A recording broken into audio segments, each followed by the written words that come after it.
Thank you for joining us at the Evolution of Medicine Summit. A warm welcome. We wanted to make a specific thank you to our sponsors that have made this event possible. Energetics, an innovative natural remedy and supplement company, is committed to revitalizing medicine, and Cyrex Labs, a clinical immunology laboratory specializing in functional immunology and autoimmunity. Most of all, thank you for listening. If you'd like to share this with your colleagues and friends on Facebook if you enjoy the content, and if you have questions, you can ask us on Twitter with the hashtag EvoMed. Finally, if you really want to play your part in accelerating the evolution of medicine, ask your doctor if the Evolution of Medicine Summit might be right for them. Thank you and enjoy. Hello and welcome back to the Evolution of Medicine Summit, and we are now starting the doctor portion or health professional portion of the Evolution of Medicine Summit. We've had a great 5 days, and today and tomorrow we're going to be talking about the future of medicine and how doctors can participate in that. We have a clinical day tomorrow with Dr. David Perlmutter and various other doctors talking about the evolution of neurology and immunology and endocrinology in this new connected paradigm. But today we're really focusing on the way that medicine is actually going to be delivered in the future of medicine. And so I could think of no better person to kick this all off than the one-man evolution of medicine, Dr. Mark Hyman. Dr. Hyman, thank you so much for spending time to be on the summit today. Oh, thanks for having me.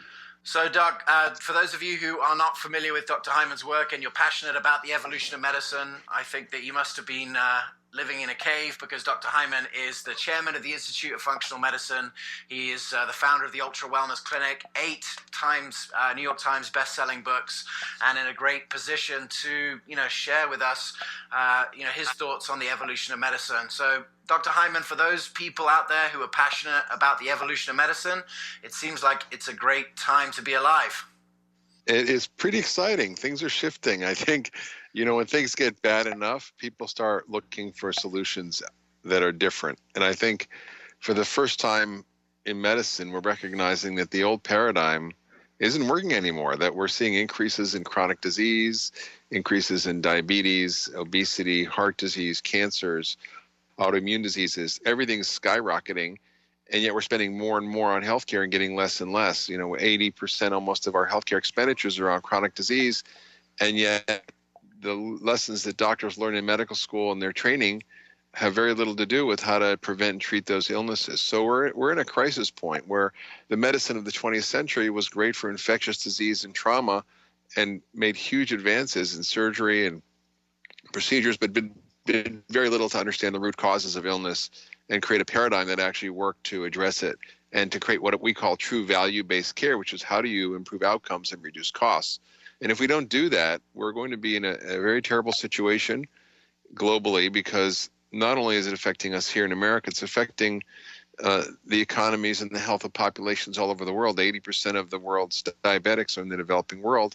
And the World Economic Forum recently said that the single biggest threat to global economic development was chronic disease. So we have to solve this problem. We can't ignore it any longer.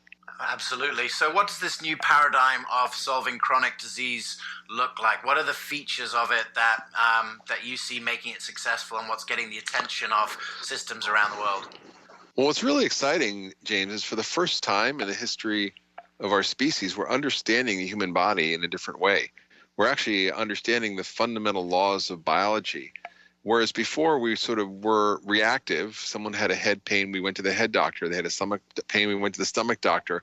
And we organized medicine by geography. Where is the problem in your body? And by symptom. We're finally able to understand the body as an integrated system, as an ecosystem, as a series of biological networks that are all dynamically interacting, and that the names of the diseases by which we practice medicine have very little to do with the cause, and therefore very little to do with what treatment we select. So if someone comes in with a migraine, that's just the name of the type of headache they have. That doesn't tell you what the cause is. The cause could be abnormal gut flora that are creating inflammatory reactions in their body. It could be gluten, which is triggering inflammatory responses in the brain. It could be that they have a mitochondrial dysfunction, need high levels of riboflavin. That's a genetic polymorphism that requires them to increase certain nutrient levels. Or it could be because they have liver issues, and detoxifying estrogen is a problem, and they have high levels of estrogen and lower levels of progesterone, have a hormonal imbalance that leads to migraines.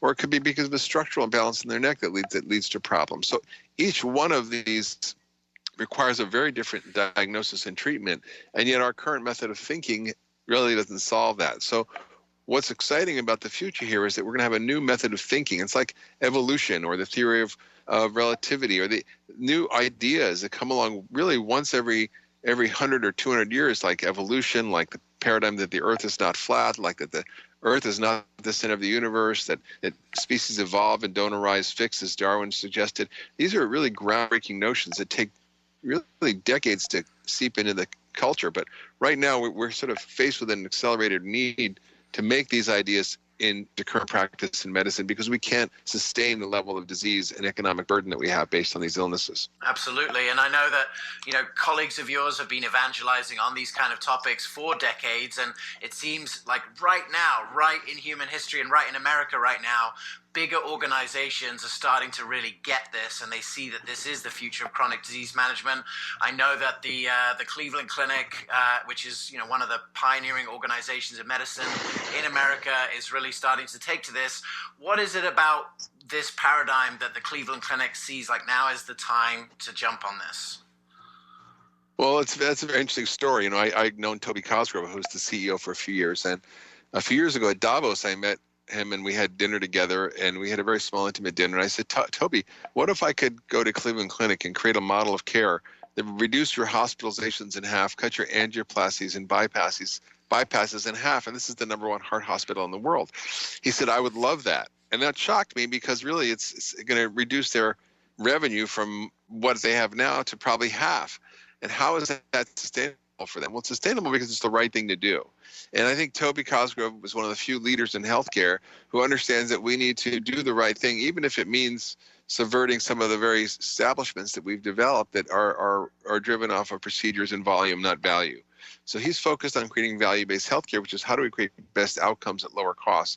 And he understands that the functional medicine paradigm is probably the only paradigm out there that can provide a systematic and thoughtful science-based model for addressing the root causes of disease and treating the body as a system and not treating the symptoms, and getting to the place where we can actually really have huge impacts on reducing hospitalizations, medical visits, ER visits, and medication.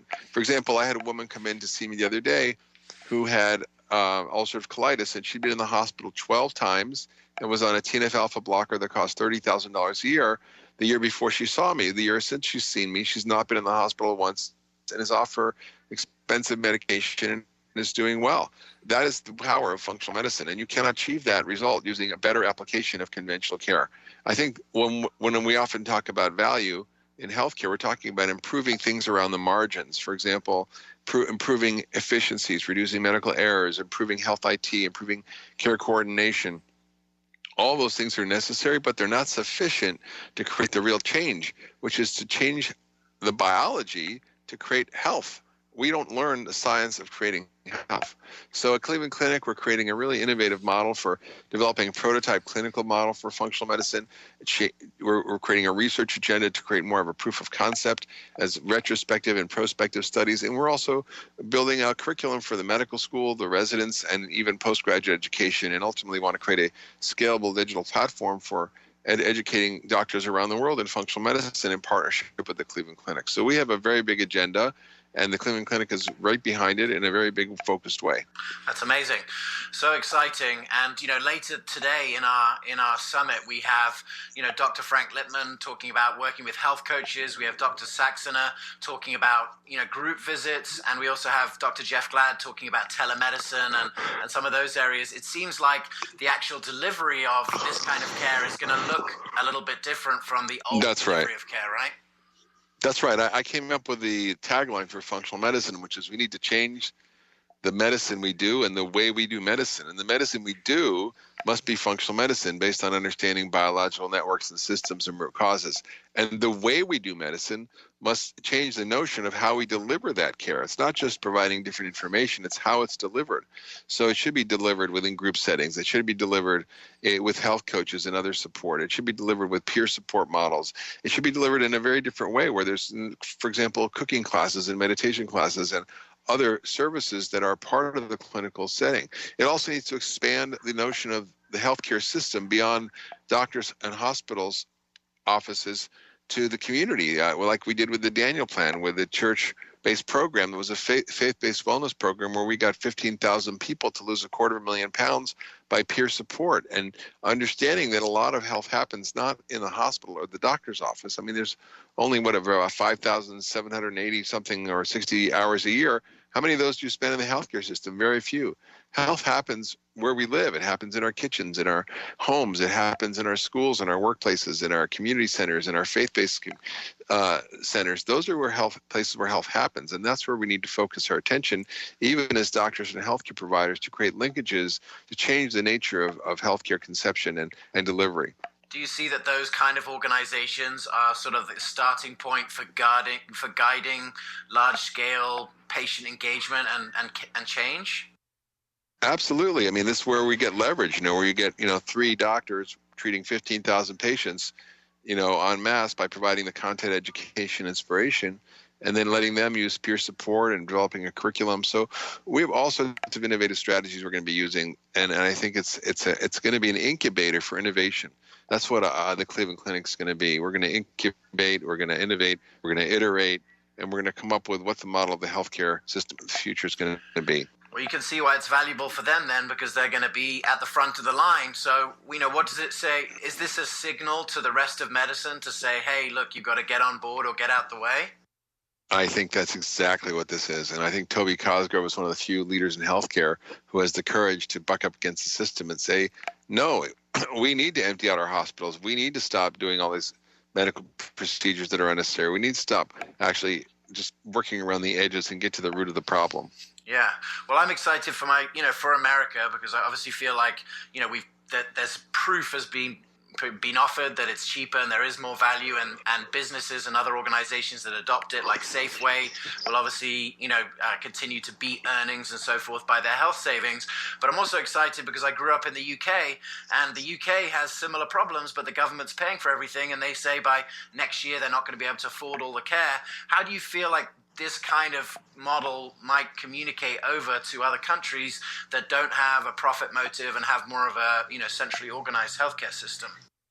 Well, I think the first issue is all the functional medicine doctors you mentioned who are going to be in the summit are experienced and have been doing this in the trenches for decades, but they've been in the diaspora of medicine. And now what's happening is that medicine itself is sort of the emperor with no clothes and realizes that it doesn't have the solution. So it's looking to innovation. And I think functional medicine is the innovative engine that will drive the change, not just here, but globally, because other countries are incentivized differently. And for example, like in the UK, if it's a national healthcare system, their outcomes are what they care about. They don't care about increasing medication use or procedures or surgeries. They want to actually do the right thing to get people better. But it's not by limiting care, restricting care to reduce costs. It's by actually improving health. And that's a fundamental gap, which is this: how do we create the science of creating health? Most physicians are not trained in it, don't know anything about it. And the stark fact is that most chronic disease today is caused by food, can be cured by food, and yet doctors learn nothing about food in medical school. So we're ill-equipped to deal with the very problems we're seeing today in our practices in hospitals. Absolutely. So let's have a word for those doctors. Hopefully there's hundreds of thousands of these doctors listening right now who are sort of stuck in the system, realize they don't have that training, want to participate in the evolution of medicine, but just have, haven't got started in the process. What advice do you have for doctors who find themselves in that situation and want to play this role, but don't really have a venue to get started? Well, I think it takes courage to enter medicine today. And I see a lot of medical students enter idealistic and wanting to change things and get stuck in the old paradigm. But I think there's enough of them out there that are looking for something different. And when I went to the Cleveland Clinic to do ground rounds a few months ago, there was a whole group of medical students that were there and came up to me afterwards, and they were focused on nutrition, on community intervention, on wanting to learn about functional medicine. And these were some of the top medical students in the world. These were students, for example, at Cleveland Clinic. Medical school is free, and they have 32 medical students they select from the best in the country, and they provide free education to provide some of the best doctors in the country to give them a chance to learn in a research and an academic way, but also clinical way. So they're going to be clinician researchers of the best kind. And these are the people who are the best and the brightest who are realizing that we need a different model. And I've spoken at Columbia, I've spoken at Harvard, I've spoken at Yale, I've spoken at medical schools, Miami, Loma Linda, all over the country. And there's an eagerness and an interest in trying to find this new paradigm. So once they get introduced to the Institute for Functional Medicine, they understand that there's a body of knowledge that allows them to learn a codified system to apply in the future. So they first have to learn the basics. You know, you have to learn your ABCs and your scales, and that's what medical school is. And you have to also learn to filter through a different paradigm. So I would encourage them to become familiar with functional medicine, to do some of the courses, and to get a basic training, and then use that basic theoretical framework to filter the data you're learning in medical school. That's what's going to help you put things in the right place, in the right order, and end up in the right place after you finish. What about doctors who are thinking to themselves after hearing you with these complex systems, who feel like this new era of medicine is going to be a lot tougher to deliver for physicians, because it seems like the old paradigm is very easy. You just do your differential diagnosis, you look up the drug or whatever, and you offer it to them. It seems to me, with knowing functional medicine, it takes a little bit more brain power. It takes a little bit more of individual thought. I know that that's what doctors, sort of got into the field for. But do you feel like there's maybe the part of the resistance to change is that this seems a little bit more difficult? Maybe, but what I found is sort of the opposite. I think, what I found is that doctors and practitioners literally come up to me crying, saying, this is what I went into medicine for. This is what I want to do. This is what makes sense to me. And I felt bored and discouraged. I was ready to quit medicine. And now I'm re-enchanted with the practice of medicine, because now I get that there's a way to really work with people that makes sense. In fact, I hate to admit this, but as a physician, once you learn the basic process of differential diagnosis, it's a pretty cookbook system. You make the diagnosis, and there's a cookbook treatment.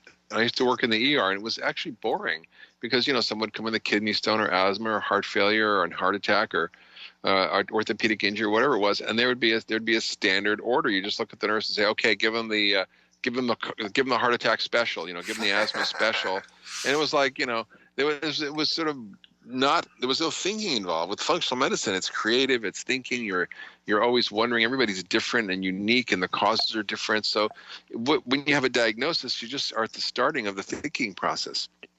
So it's very creative, and I think there is a learning curve, and there is a shift that happens. But I think doctors are really eager and hungry for this, and I'm sort of amazed at how much is happening. I mean, at Cleveland Clinic, you think is a pretty straight up standard place, but people are coming out of the woodwork to want to work with us and to try to find out how to do this and learn it. And it's pretty exciting to see that level of interest. It's not like we're fighting our way uphill. They're running to us.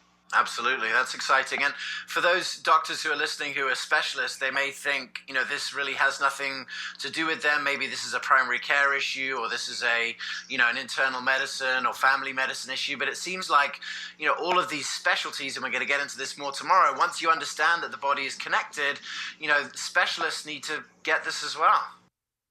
I mean, if you're a rheumatologist, the most important organ to understand is your gut. Yeah. Because it's where 60% of the immune system lies, and you can't treat autoimmune disease without understanding how to treat the gut.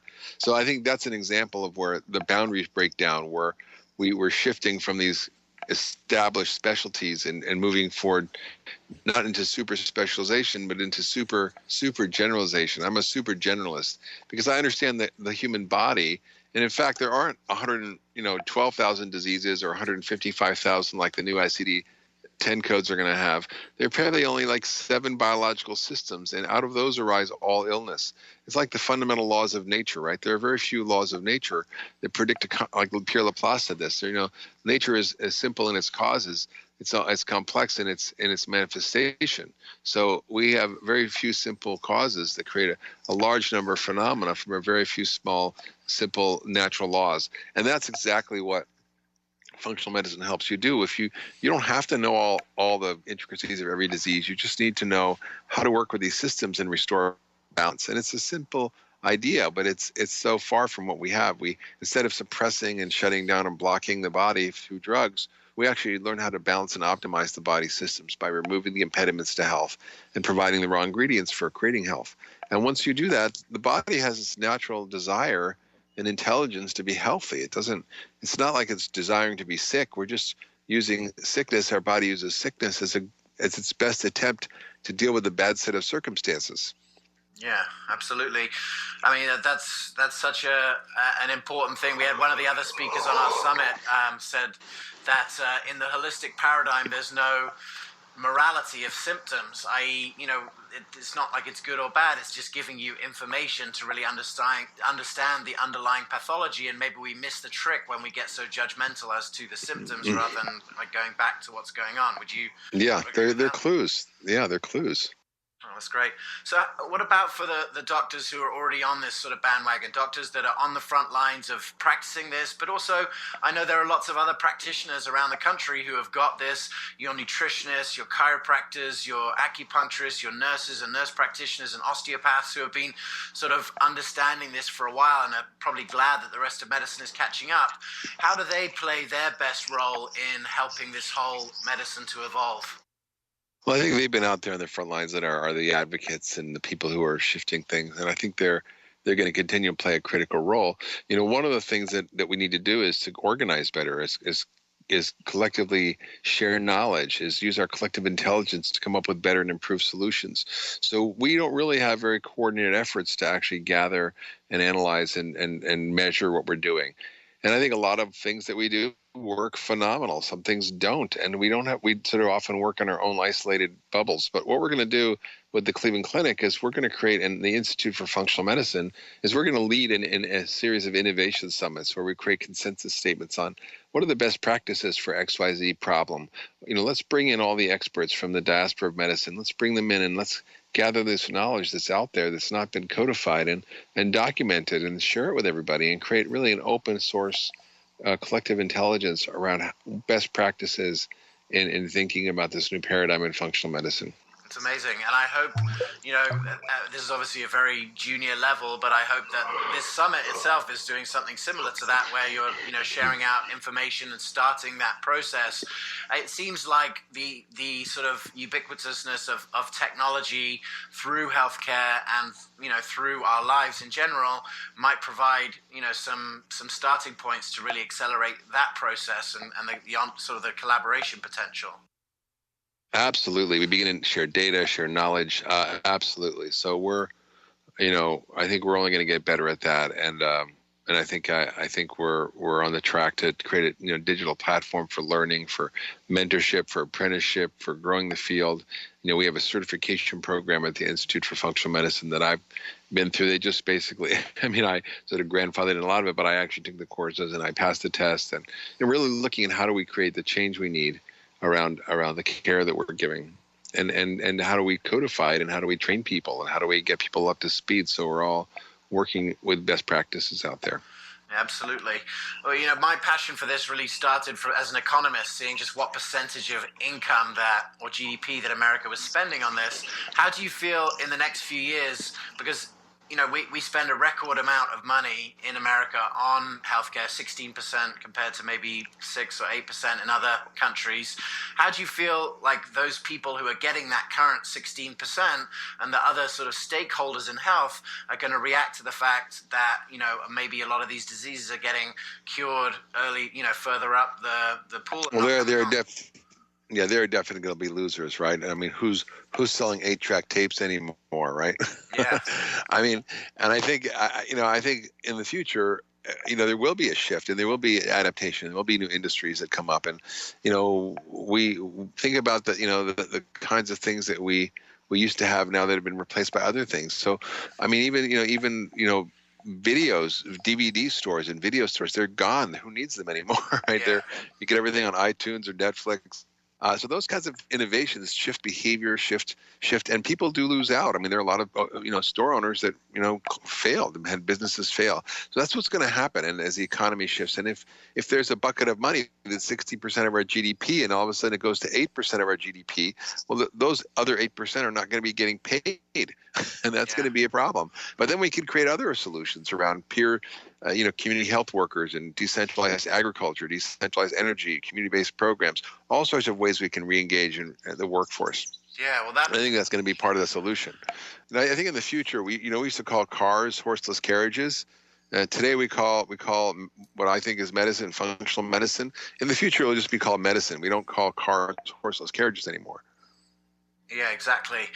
Well, that brings us on to a great point as far as like everyone else, because this weekend conference is really designed for doctors. We got a lot of clinical information, but I'm sure that there are patients that are listening too who want to be involved in this.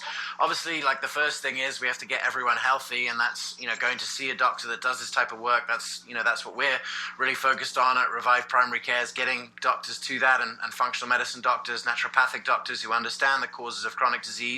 But let's just say you're healthy, you're stuck in a job that you don't really like, you're passionate about this, you're getting excited by listening to you on the Katie Couric Show or on Dr. Oz, and you want to be part of the movement.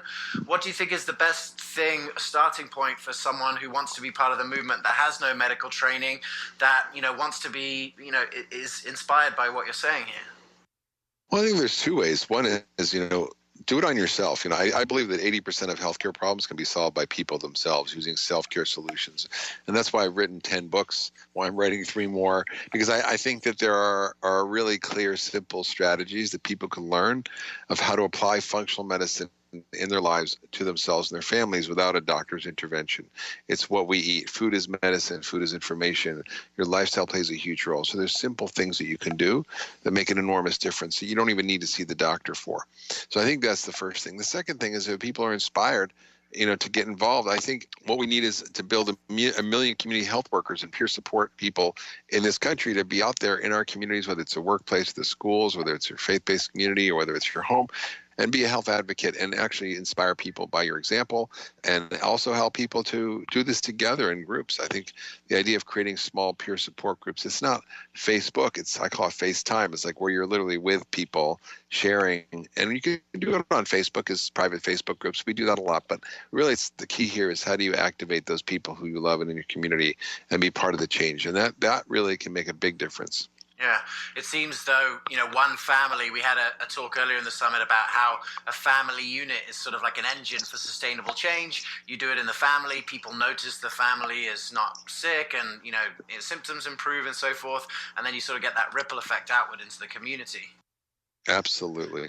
It's very exciting, and I think there are a lot of people. Do you see that's something that you're going to roll out, or do you see that this will be something that you'll do in partnership with, say, like the health coach organizations, like Institute of Integrative Nutrition or dietitians? How do you see that will scale up? Well, I'm working on a lot of different initiatives that are community-based initiatives. For example, like the church and the faith-based community, we built the curriculum through the Daniel Plan, where we can build content that has a 40-day wellness program that churches can implement all across the country. And we've been in churches in Atlanta and New York and California, and really have really exciting uptake of this whole approach through the community-based interventions.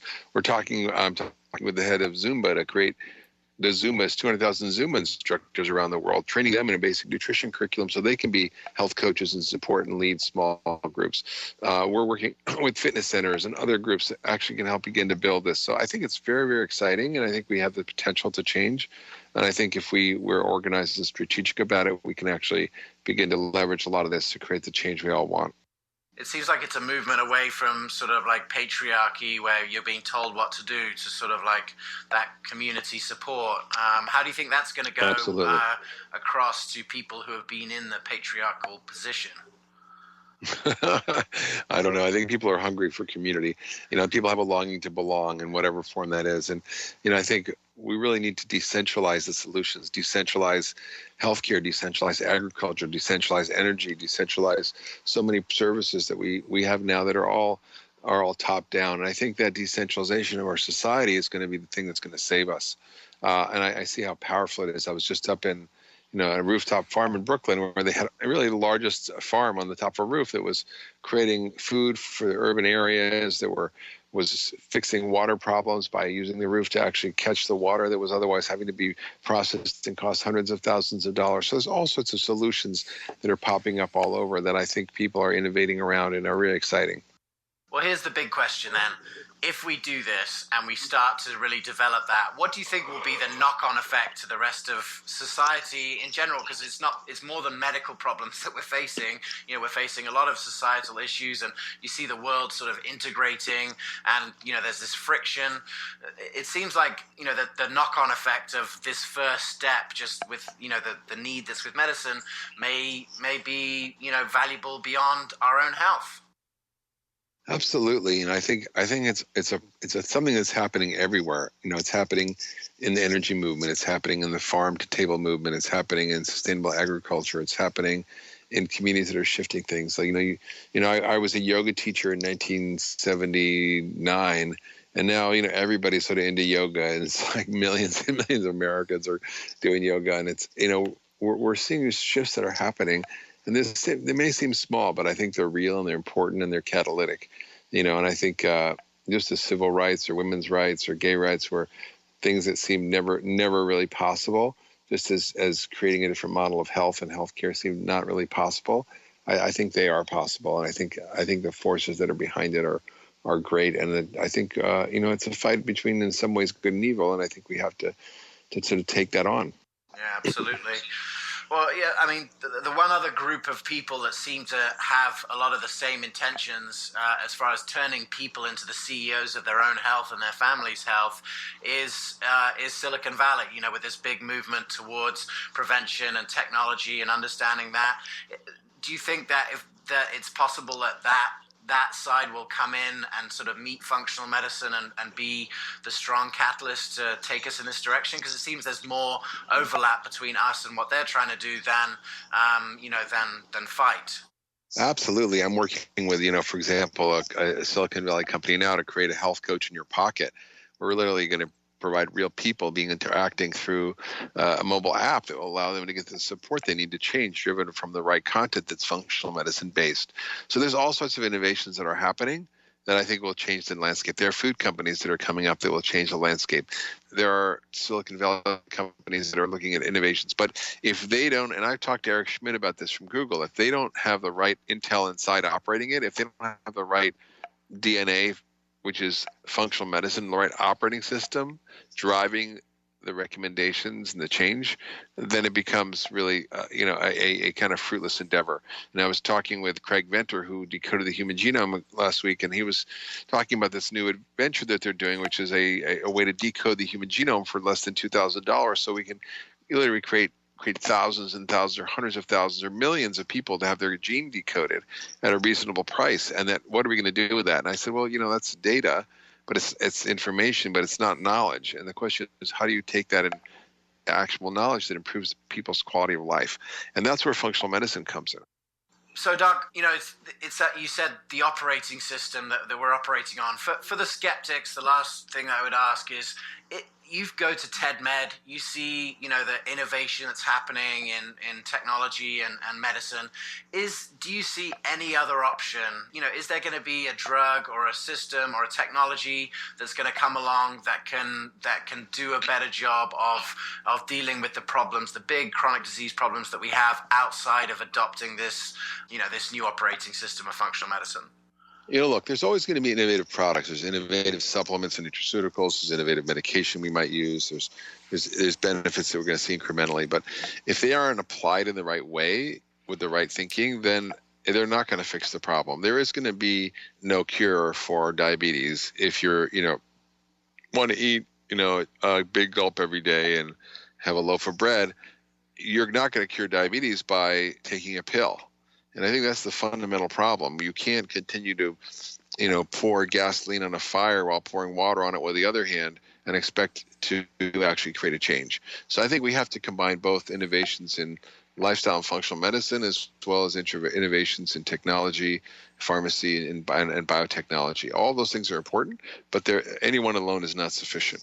Absolutely. Well, Doc, it's been such a pleasure to have you here on the Evolution of Medicine Summit. I really look forward to many more years and decades of collaboration to help move the needle. So, Doc, I've asked every person on the summit, when I say the words, the evolution of medicine, what does that bring up in you? What are the thoughts that brings up in you? Well, evolution is, to me, a shift in thinking, a new way of imagining the world, a new way of inventing what we're doing and creating a different paradigm. And I think that's exactly the place we're at. We're at a tipping point. We're at this fulcrum where everything we know is coming into question about the nature of biology and the nature of health. And there's a new order that's coming up to replace it. And that will create a shift in the way we do things. And that will take time, but I think we will see it within our lifetime. That's exciting. Dr. Mark Hyman, thank you so much for being on the summit today. It's been such a pleasure to have you here. This is the first talk of the whole weekend conference. The theme of the weekend conference is that everything is connected. Today, stay tuned for doctors who are helping to bring about the new paradigm with innovation and working with health coaches, group visits, and telemedicine. Tomorrow, we're going to be diving into the clinical implications of the body being connected and look at the future of psychiatry and neurology, endocrinology, autoimmunity, and immunology through the lens of this more connected paradigm. Lots of exciting things happening. You mentioned the Cleveland Clinic. Tomorrow we have the first edition of the Brain and Gut Journal coming out. So as I said, September 2014 is a very exciting time to be involved with the evolution of medicine. I really honor your work in it so far. I know you're only just getting started, Doc. So thanks so much for your time, and we'll look forward to more collaboration down the road. My pleasure. Take care. Okay.